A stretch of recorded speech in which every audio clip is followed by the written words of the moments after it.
السلام عليكم، تحياتي للجميع. وفي هذا الفيديو غنعطيكم موعد وتوقيت مباراة المنتخب المغربي ضد جزر القمر. المنتخب المغربي غيدخل مغامرات كأس العرب في مواجهة قوية هذا اليوم الثلاثاء 2 دجنبر. المنتخب المغربي متواجد في المجموعة الثانية، جزر القمر وعمان والسعودية. قبل ما نعطيكم توقيت المباراة ما فيها باس خلينا واحد لايك للفيديو وصلي وسلم على سيدنا محمد صلى الله عليه وسلم. المنتخب المغربي غيدخل مغامرات كأس العرب في أول مباراة اليوم الثلاثاء 2 دجنبر أمام المنتخب جزر القمر.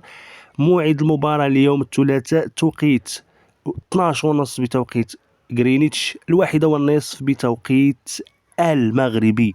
مواجهة تعيد بالكثير لذهب أبعد نقطة في هذه النسخة ديال كأس العرب الأغلى عربيا. وتحياتي للجميع وكل التوفيق للإطار الوطني السكيتيوي.